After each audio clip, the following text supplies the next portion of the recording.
Dios les bendiga en este día. Este es su hermano y pastor, hermano Ronald Vélez. Lo quiero, ¿verdad?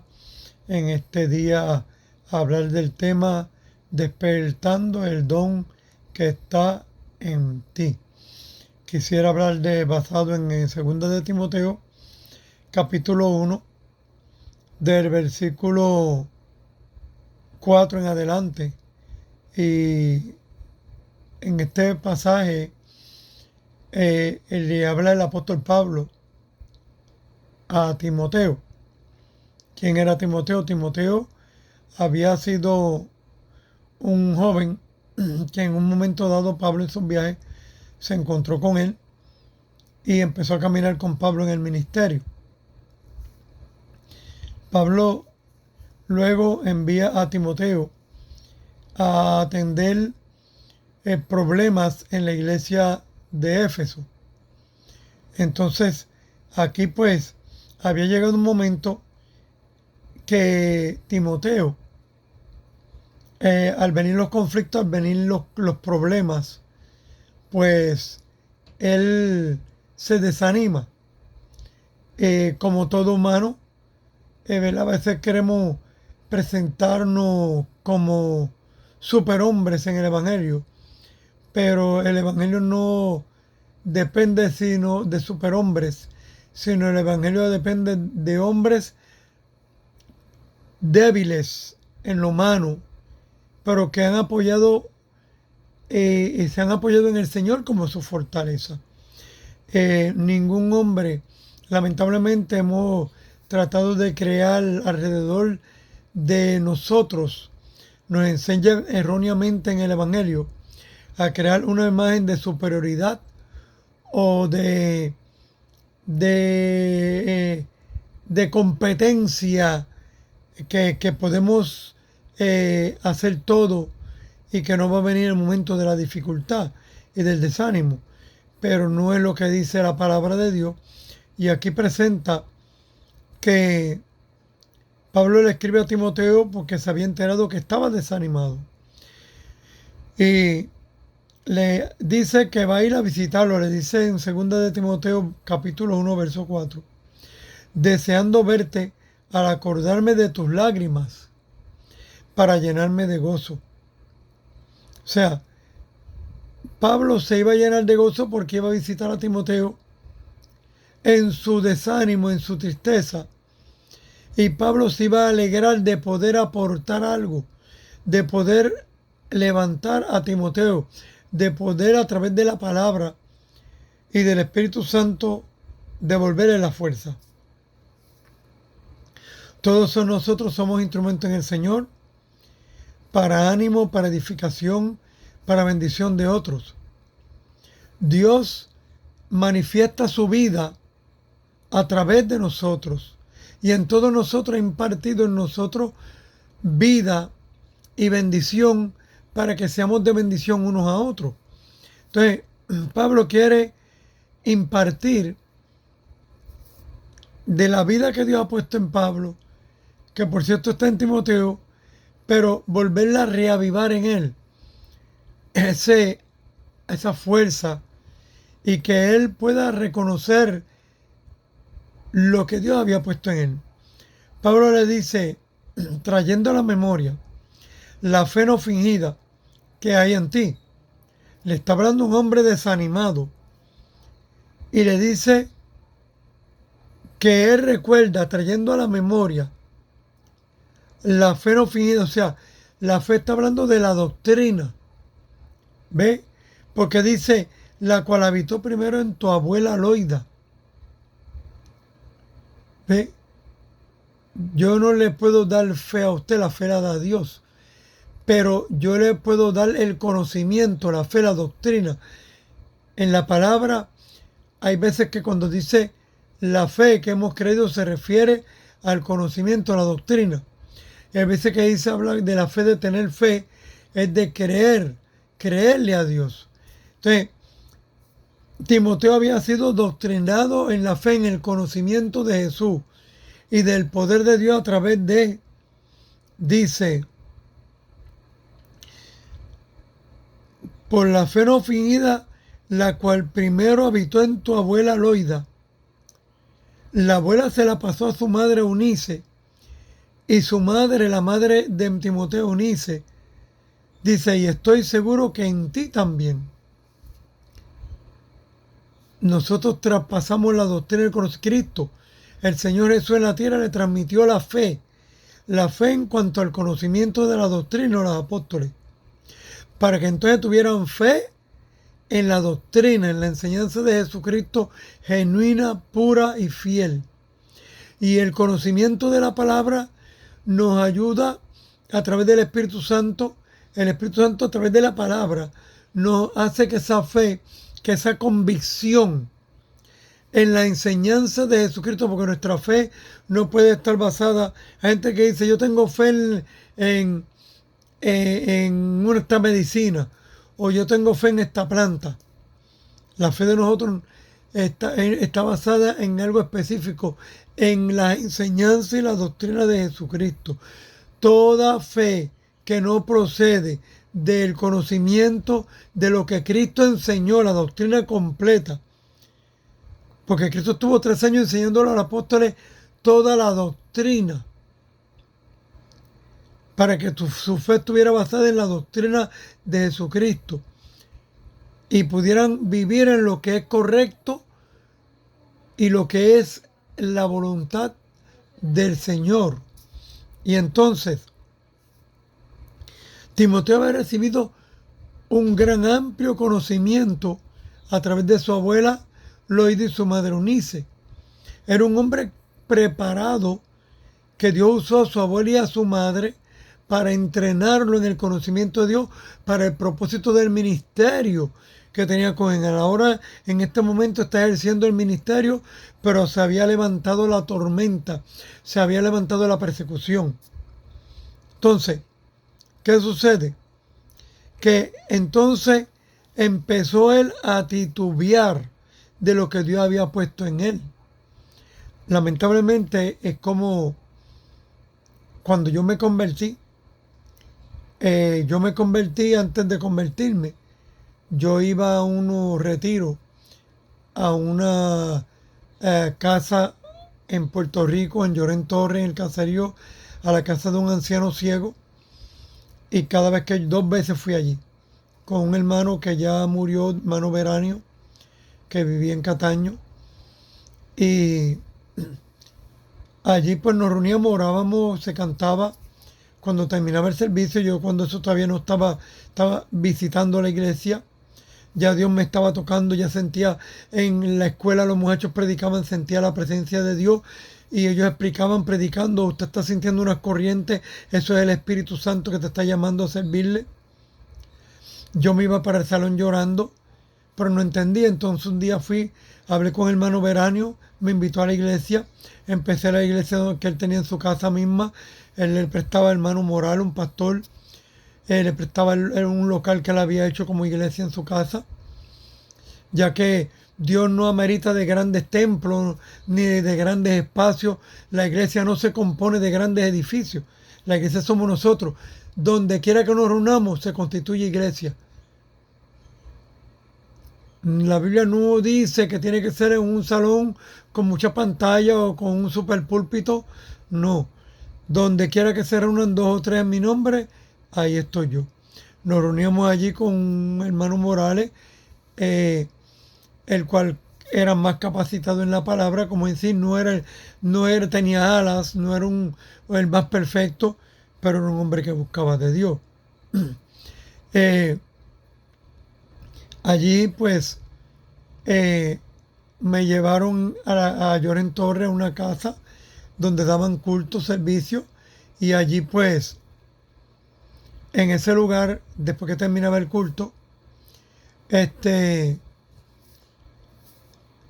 empezaban siempre al final, compartíamos café y eso, y yo estaba acá en la entrada del apartamento, en la puerta parado, hablando con los jóvenes, y él oía mi voz. Él estaba ciego, pero oía mi voz y decía, hermano Veranio, ¿quién es ese joven que está hablando? Yo tenía 17 años, 16 por ahí. Si ese es hermano Ronald. Y él decía, este joven, Dios me dice que va a ser pastor. Y yo no entendía eso y yo decía que yo, pastor, si yo fumo y bebo. En otra ocasión volvimos a ese lugar y Dios me dice, por él, terminó el culto, dieron el culto como siempre, terminé el culto, él está sentado, oye mi voz otra vez, no se acordaba de mí. Y dice, este joven que yo digo, ¿quién es? Hermano Ronald no se acuerda.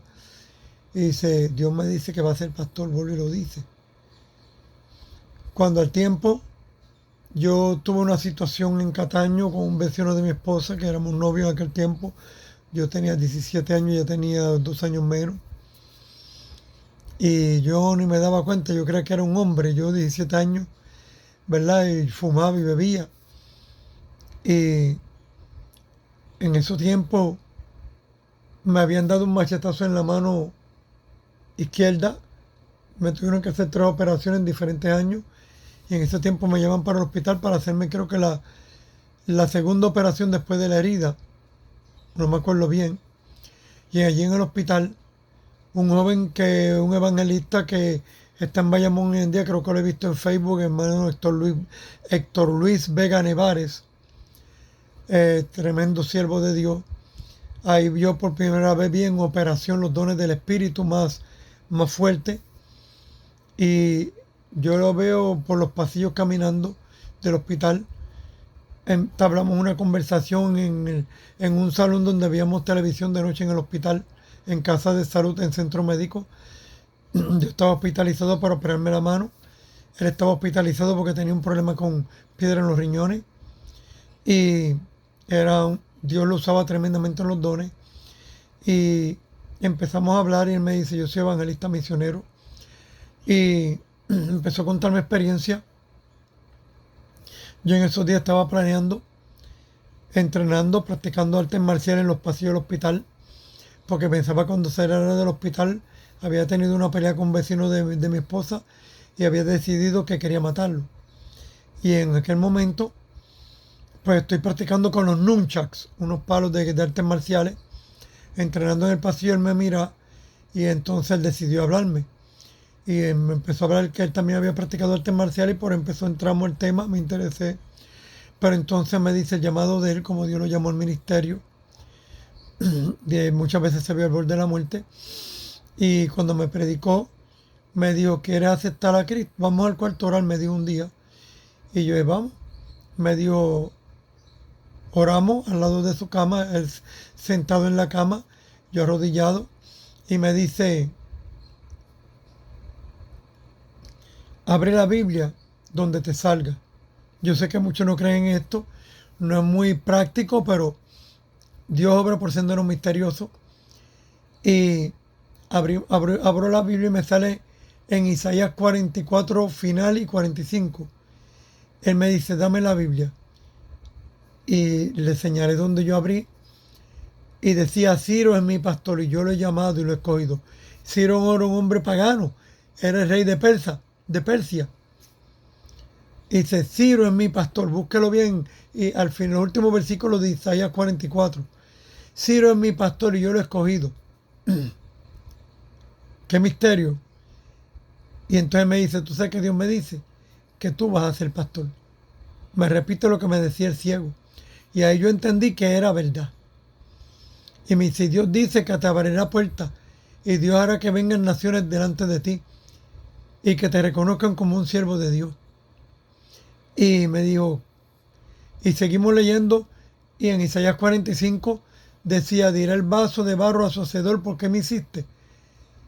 Y me dice, tú muchas veces le he dicho al Señor que para qué tú vives, que no vale la pena vivir. Y yo decía eso muchas veces.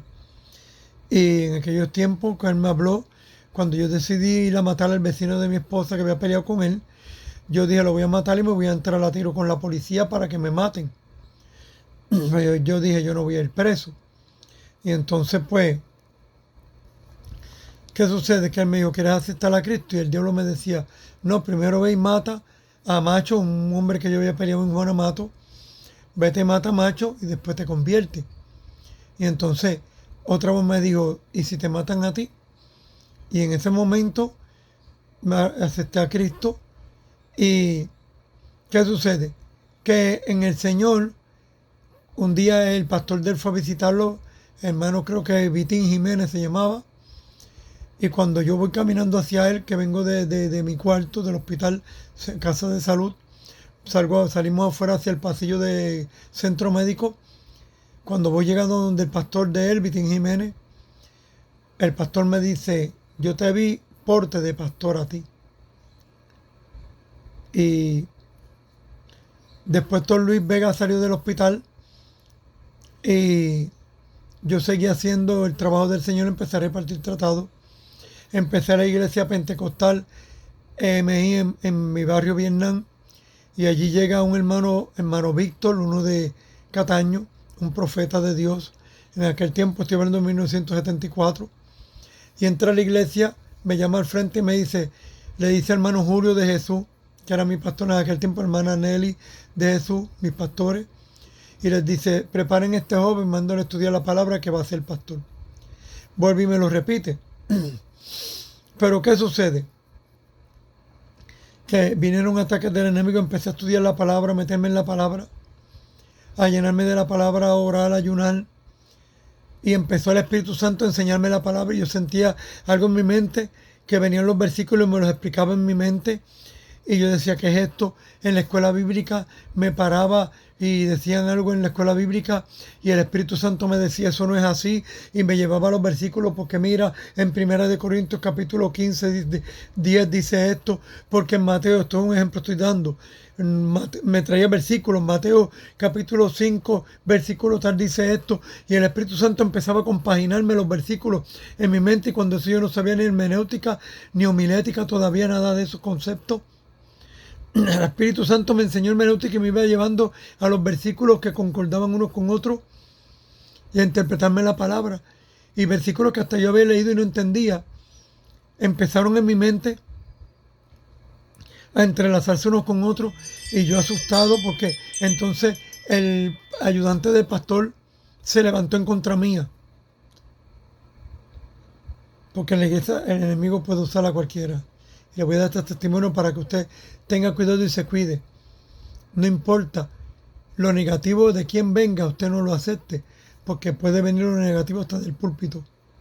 Y muchas veces eso lo he experimentado, demasiadas ocasiones, lamentablemente. Y entonces empezó un conflicto él conmigo, que tú te crees que sabes mucho, que tú empezaste los otros días, que tú quieres volar en cañones. No, era que el Espíritu Santo me daba. Yo entonces trabajaba en los molinos de Puerto Rico. Me colaba allí a trabajar y me cogían para trabajar sin saber mi edad. Yo tenía en ese momento 17 años y tenía que tener 18 para trabajar, estivando sacos y empujando el maíz, el alimento en las máquinas. Oiga, y allí a mediodía la gente me hacía rueda porque yo empezaba a hablar y el Espíritu Santo traía a la gente y me decía, se me paran los pelos. Yo siento luego cuando este muchachito habla, y era una unción tremenda. Y entonces estaba el concepto ese de que si usted no siente la presencia de Dios, es porque Dios no está con usted, que si usted tiene que sentir la presencia de Dios todo el tiempo, que eso es erróneo y eso es antibíblico. La presencia de Dios no hay que sentir, la presencia de Dios hay que creerla. La Biblia en ningún lugar dice en el Nuevo Testamento, dice que la presencia de Dios hay que sentirla. Dice para los que creen, para los que creen. Nosotros tenemos que creer la palabra primeramente. Hay cristianos que viven frustrados porque están esperando sentir o ver algo para creer. El Señor le dijo a Tomás, Tomás, porque has visto, has creído, bienaventurados los que no vieron y creyeron. Pero en el pentecostalismo nos enseñaron erróneamente que si usted no sentía la presencia de Dios, algo andaba mal. Entonces, de momento, un día el Señor me dice por un hermano, Rafa, que yo le decía cariñosamente Rafael Negrito, me dice, Señor, mi siervo, orando más te quiero, que algo especial tengo para ti. Y vino una profeta a la iglesia y me dijo, el Señor me dice que te des más de lleno, que Dios quiere darte algo especial. Pero empezaron los ataques en la iglesia. Y el ayudante pastor un día se paró frente a la congregación antes de empezar el culto. Yo empecé a hablar con ellos porque Yo estaba decaído porque dejé de sentir la presencia de Dios. Yo decía, Señor, pues no te siento, que estoy en pecado. Pues en los cultos, no, si usted no siente la presencia de Dios esta noche, es porque usted está en pecado. Hay que tener cuidado como hablamos del púlpito, porque destruimos y el diablo nos usa, aún pastores y predicadores, para confundir a la gente. Tenemos que tener, la palabra es algo, una responsabilidad demasiado grande. Oiga, y empecé a confundirme, a confundirme, a confundirme. Y él me dijo un día, Rafa el Negrito, como yo le decía, trajo un libro de la librería Betania en Puerto Rico que compró, que decía cómo ser lleno del Espíritu por fe. Ser lleno no es hablar en lengua. Ser lleno no es danzar. Ser lleno no es profetizar. Ser lleno no. Dice que ser lleno, pleruste, Efesios 5:18. La llenura del Espíritu es ser dirigidos por el Espíritu Santo. Ser guiado, y esto es una continuidad, que todos los días usted tiene que humillarse. Señor, en este día te entrego mi voluntad. Romano, en ese libro de Bill Bright, cómo se llenó del Espíritu por fe, él lo explicaba en Romanos 12:2, Romanos 12:1, perdón, dice, os ruego pues por la misericordia de nuestro Señor Jesucristo, que os presentéis en sacrificio vivo, santo y agradable delante de Dios, que es vuestro culto racional. Y esto es, según el griego, esto es continuidad todos los días, y a cada minuto, a cada momento usted tiene que estar, Señor, me humillo delante de ti, morir al yo, presentarse en sacrificio, morir a mis capacidades, a mi intelecto, a mis habilidades. Señor, no quiero mis habilidades, no quiero yo, quiero que seas tú usándome cada día. Morir al yo. Puedo tener instituto, puedo tener seminario, pero Señor, no dependo del seminario, no dependo de ti. Dependo de ti. Todo este conocimiento que tú me has dado lo pongo en tus manos para que seas tú el que te glorifique y me use y me lleves a hacer tu voluntad. Eso es lo que se llama ser lleno. Porque usted se entrega en el culto, usted se llena porque usted se somete, va al culto, se pone en comunión. Lamentablemente usted lo ve que salen a la calle los hermanos, salen hasta mirándose mal. Ahí la llenura se fue porque el Espíritu Santo está, porque el Espíritu Santo vive dentro de nosotros, no es afuera. Dice, desde que creíste, y Efesios 1:13, fuiste sellados con el Espíritu Santo. Y dice en 1 Corintios 3:16, no sabéis que soy templo de Dios, que el Espíritu de Dios mora en vosotros, porque los cristianos de Corinto aparentemente tenían los dones, pero creen que los dones funcionaban desde afuera. Y Pablo le está dando, tenían la experiencia, pero no tenían el conocimiento. Y Pablo les revela en conocimiento. El Espíritu Santo no está afuera, está dentro de ustedes. Ahora, en la medida que usted le den espacio en su vida para que fluya de adentro hacia afuera, Él va a fluir. Si usted decide caminar en el esfuerzo de la carne, en su habilidad, que es lo que es la carne, el esfuerzo de la carne, y no deja que el Espíritu opere, usted va a operar en la carne. Pero si usted deja que el Espíritu sea el que opere, eso es ser lleno del Espíritu Santo. Y empecé yo a entender eso, y esa noche fui a explicarle a la esposa del pastor, mire, se lleno del Espíritu, aquí explica. Y el vicepresidente, el ayudante pastor brincó y me dijo, tú lo que estás lleno de demonios, tú te crees que sabes más que nadie, tú lo que tienes que hacer, pero gritando, mi hermano, delante de la congregación, antes de empezar el culto. Yo apenas llevaba como un año en la iglesia y creo que ni eso. Bueno, yo sentí un impacto satánico. Aún sea usando la palabra, cuando una persona grita, la autoridad no está en el gritar. Eso no es autoridad. La autoridad tiene no es gritarle a una persona. Y hay veces que usamos la palabra para ofender. Oiga, yo sentí un impacto satánico. Yo no voy en el evangelio. Me arrodillé en el altar y empecé a llorar, Y le dije, Señor, estoy confundido. No vuelvo más a la iglesia. Yo me voy de aquí. Si tú no haces algo, yo me voy de aquí. Oh, y les voy a contar algo. Cuando él me gritó 2 veces. Me gritó la primera y me dijo, cállate la boca. Y le dijo, hermana Nelly, déjeselo al pastor porque el pastor sabe más que usted. Cuando él dijo eso, el Espíritu Santo, usted no creerá esto, pero eso se veía ante mucho. Lo cogió el poder de Dios y le dio con la frente en un banco y se le abrió la frente. Muchos no creerán esto. Esa fue mi experiencia. Él fue al baño, se limpió y dijo, eso fue por culpa de Ronald, dijeron los hermanos. Y volvió, entonces ahí fue que me dijo, tú estás lleno de demonios y vete, arrepiéntete, porque estaba más airado todavía. Cuando salgo afuera, que dije, me voy al mundo esta noche, no vuelvo más a la iglesia. Me paró un varón afuera, hermano Efraín, le decían el pescador, y me dice, varón, él está mal. Fue de los pocos que se dio cuenta, porque el Espíritu Santo no grita, ni humilla, ni maltrata, ni ofende. Y cuando el Espíritu habla, uno no se confunde, uno siente paz. Oiga, y me dijo, no te preocupes, que Dios lo va a humillar, y así fue. Al tiempo, ¿sabe qué pasó? Terminó loco. Caía en una supuesta bendición en la iglesia, endemoniado, rompiendo banco y todo. Y terminó mal de la mente. Y antes de eso, Dios me usó una noche frente a la iglesia, pues yo me puse a orar y Dios me mostró en un sueño, yo acostado en mi cama, mi primer sueño espiritual de parte de Dios, que venían muchos gigantes Goliat contra mí. Y yo me veía, y yo no sabía todavía la historia bien de David y Goliat. Y yo veía que yo, ese joven David, brincaba y el Señor me decía, ese eres tú. Y yo le decía, echaba una piedra en un canto de cuero largo. Y yo tiraba y decía, este es Jesucristo, y tiraba y tumbaba a los Goliat. Pero seguían levantándose muchos Goliat. Cuando desperté en casa de Rafa, que yo vivía en la casa de él, y entra mi hermano Francisco y dice, estaba yo en casa de mami leyendo la Biblia que dice que David mató a Goliat y le cortó la cabeza. Y ahí me recuerda el Señor el sueño. Y Rafa me dice, yo se lo conté a Rafa y me dice, eso es que Dios dice que no pelees tú, que Dios pelee por ti. Y ahora, como a las 2 semanas, él está cerrando la iglesia, el copastor, y estaban molestos porque que los jóvenes, que eran unos charlatanes, decía él. Oiga, y cayó el Espíritu Santo, el lugar se llenó de la nube de Dios. Tony Gómez, que hoy en día también ya pasó a morar con el Señor, cae hablando en lengua, y entonces el Señor me toma y le digo, no, el que está mal aquí eres tú.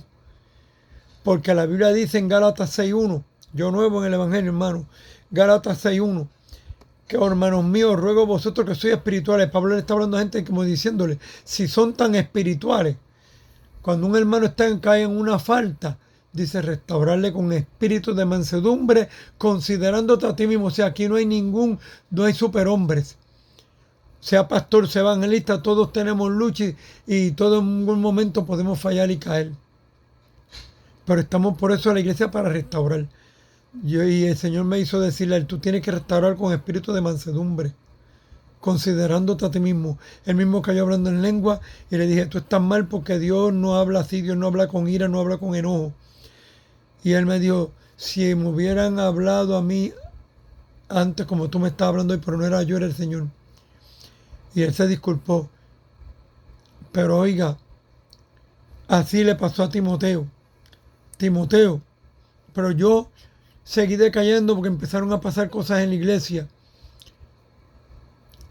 Y cuando vine a ver, terminé yo también turbado y confundido con un nivel de depresión crónica, que lo conté en un video que hice anterior. Pero fue por esas muchas cosas que se predicaban del púlpito. Que si usted no habla lengua, usted no es salvo, decía en aquel tiempo, en el 74. Que usted tiene que hablar lenguas para tener el Espíritu Santo aquí adentro. Error, Efesios 1.13. Desde que creíste fuiste sellado. Los dones no son para el pastor, para el evangelista, para el misionero.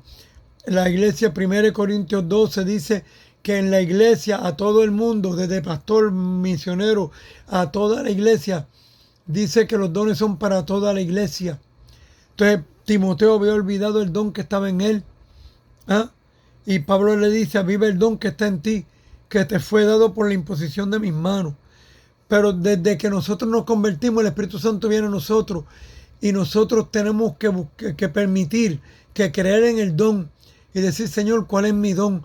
Yo no entendía que desde me convertí, el don mío era la enseñanza de la palabra. Y por eso Dios me metió a encerrarme a estudiar la palabra y empezaba a explicarme los textos de la palabra.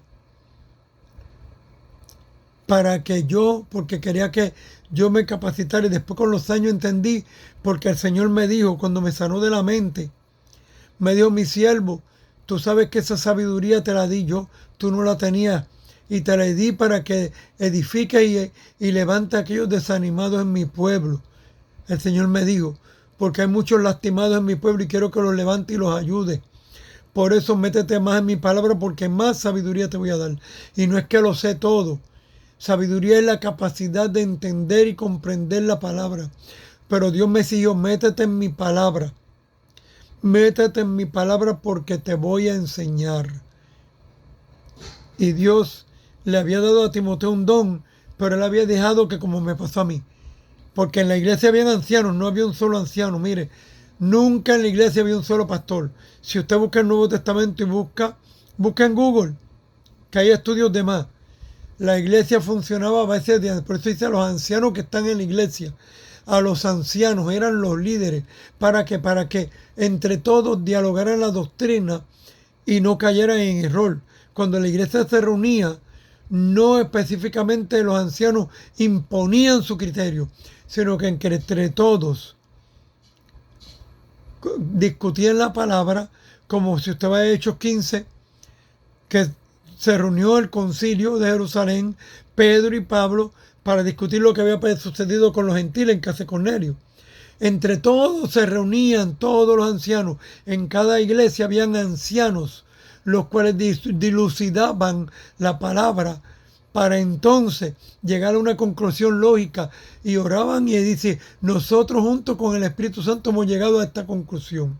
Timoteo le dice, aviva el don, no dejes que nadie te amedrente, porque los ancianos que habían en Éfeso estaban menospreciando a Timoteo como líder por su edad, porque quizás los ancianos eran normalmente gente de mayor edad, y quizás veían a Timoteo que era un poco más joven, o quizás más inexperto que ellos, y no querían considerar lo que él decía.